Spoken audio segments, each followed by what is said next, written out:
on se retrouve aujourd'hui pour vous parler des différents types de recharge lorsqu'on roule en véhicule électrique et y compris en Tesla. Tout d'abord, on va parler du système de recharge, je dirais, principal d'un véhicule électrique pour les longs trajets. C'est les bornes ultra rapides. Les bornes ultra rapides, il y a deux grandes écoles, deux grandes possibilités, je dirais, en France. Donc, il y a le réseau Tesla qui est réservé au Tesla encore à ce jour et qui permet effectivement de recharger votre véhicule, on va dire, entre 15 et 30 minutes globalement, voilà, donc lors des longs trajets. Ce réseau, effectivement, est pour le moment propriétaire à Tesla et aux véhicules Tesla.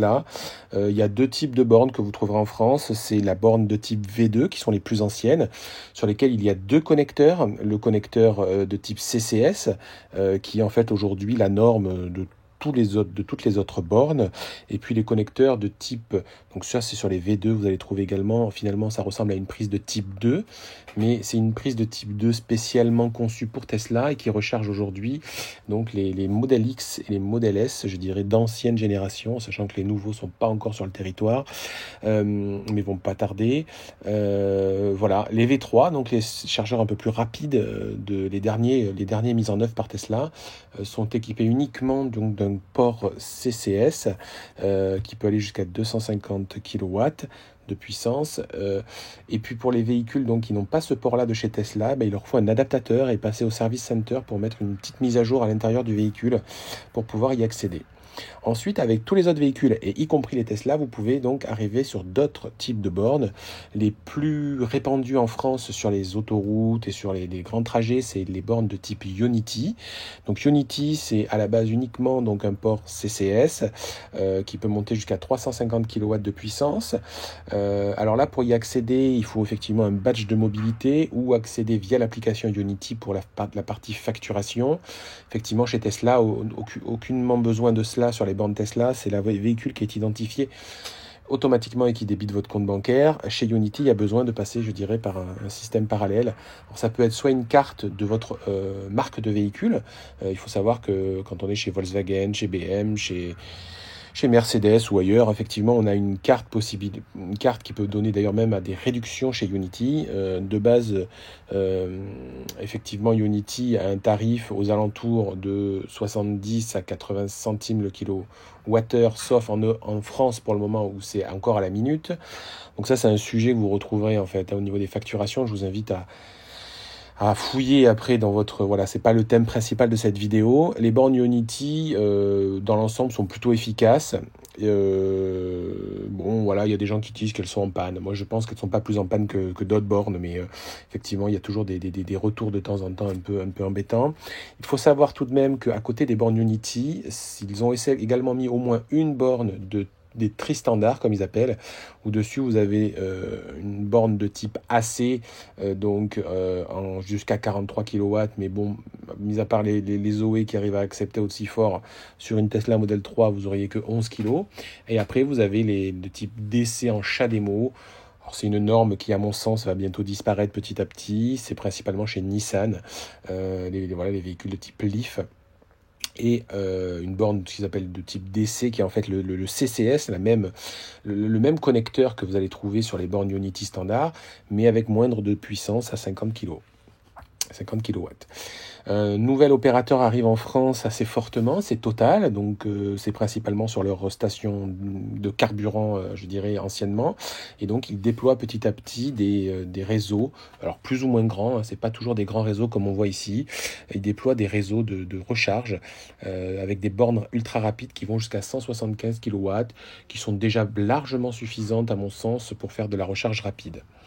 Un autre réseau un petit peu plus confidentiel, mais qui tend également à s'agrandir, c'est Allego. Donc, je vous invite à aller voir sur les sites pour regarder ce que c'est. Donc là, on a des bornes jusqu'à 350 kW. On a des tarifs un peu plus bas chez Allego. Moi, je trouve que les tarifs sont assez intéressants, surtout sur les bornes ultra rapides.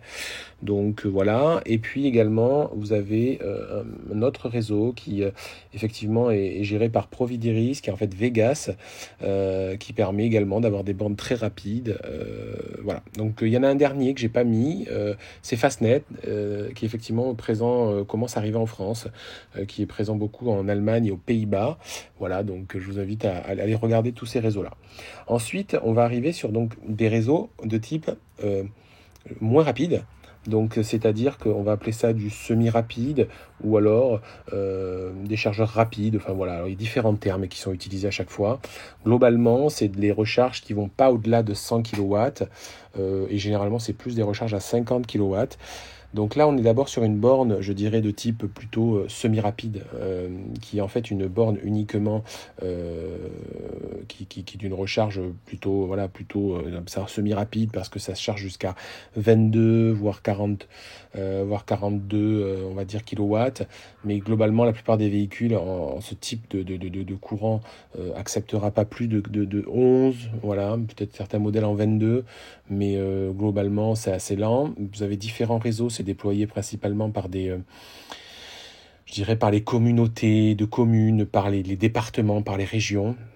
Vous avez le même type de borne qui existe chez Lidl, mais ils commencent aussi à mettre des bornes un peu plus rapides dans certains Lidl, donc ce qu'on appelle la borne semi-rapide ou rapide, ça dépendra des magasins. L'avantage, c'est que c'est gratuit chez Lidl dans la plupart du temps. Et puis, donc, voilà, vous verrez, il y a différents types de bornes sur le territoire. Toutes ces bornes ne peuvent être accessibles qu'avec des badges de mobilité, dans la majorité des cas. Donc je vous invite à aller voir, peut-être à aller voir chez ChargeMap, à aller voir effectivement chez Shell. Vous avez également des badges comme FreshMile, comme EasyVia. Voilà, donc je vous laisserai effectivement aller voir. Il faut avoir ces badges pour accéder à ces types de bornes. Les tarifs sont toujours différents. Enfin, c'est pas uniforme, hein, donc il faut vraiment regarder à chaque fois. Et donc là, sur la fin, vous avez plutôt les bornes dites les plus rapides, qui sont des bornes donc qui peuvent aller jusqu'à 50 voire 100 kW en fonction voilà, des endroits où vous serez. Beaucoup de bornes effectivement de la marque Evitronic qu'on peut voir, mais qui sont employées aujourd'hui par Total d'ailleurs également. Donc ça, c'est ce que vous allez trouver, je dirais, pour vos trajets intermédiaires ou alors quand vous êtes en vacances, effectivement, pour faire des recharges d'appoint. Mais on est plutôt sur des temps de recharge qui vont de 2 à 5 heures. Voilà, donc c'est pour vous donner un ordre d'idée. Pour terminer, c'est les bornes de recharge, je dirais, les plus simples, les wallbox qu'on a souvent finalement à domicile. Donc différentes marques. Vous avez EVBox, Wallbox, il y a Tesla qui en fait une. Il y a aussi les marques qui s'y sont mises. Il y a une borne de chez Volkswagen en fait qui est badgée Volkswagen. Vous avez les grands groupes d'électricité connus comme Legrand ou Schneider qui en commercialisent. Ces bornes coûtent en moyenne entre 600 et 1000 euros globalement. Et ça va surtout dépendre de votre réseau électrique personnel pour la puissance. Alors, quand on est en monophasé en France, ce qui est la majorité des cas, on peut monter facilement à 7 kW de puissance, ce qui permet de faire une recharge globale grosso modo en 6 à 8 heures, ce qui est très bien pour une nuit, pour utiliser les heures creuses ou autre chose. Là, c'est quand on est en 7 kW. Après, effectivement, si on est un petit peu plus bas, c'est un peu plus long. Et puis, il y a aussi autre chose, c'est ce qu'on appelle la prise renforcée. Alors la plus connue, c'est la Legrand Green Up, qui est en fait une prise qui peut monter à 16 ampères. Donc bon, 16 ampères, 3,7 kW, c'est à peu près moitié moins rapide qu'une wallbox en monophasé. Donc en gros, voilà, vous rechargez en 10 à 15 heures suivant les modèles de véhicules. Il y a plein de gens qui s'en autosuffisent et qui disent que c'est suffisant. Personnellement, je suis plutôt partisan d'avoir une wallbox à la maison. Deux raisons, parce que la prise GreenUp va vous obliger à utiliser souvent je dirais le système de recharge par prise, en fait, ce qu'ils appellent la prise standard que vous avez dans votre foyer. Et donc, ça vous oblige au quotidien d'utiliser ce système qui, à mon sens, est plutôt un système de recharge complémentaire d'appoint et pas un système de recharge permanent. Bon, on n'a pas tous le même avis sur ce sujet-là. J'espère que ça vous aura éclairci, que ça vous aura effectivement fait apprendre des choses. En tout cas, moi, ce que je vous encourage à faire, c'est à poser les questions dans les commentaires si vraiment il y a des choses sur des points que j'aurais pas abordés. Plutôt sur la technologie et sur les puissances, pas trop sur les tarifs. Les tarifs, je vous dis, allez les voir directement sur leur site. C'est intéressant, mais voilà, après, c'est tellement différent. Il y a tellement de formules un peu complètement folles. Il y a des tarifs au kilowattheure, plus à la minute. D'ailleurs, j'espère qu'un jour, il y aura une uniformisation de tout ça. Il y aura quelque chose qui sera plus lisible pour les automobilistes électriques qui accèdent à ces bornes. En tout cas, n'hésitez pas à vous abonner au YouTube, à me suivre sur Instagram et sur Twitter. Et puis, je vous dis à très bientôt. Bye bye.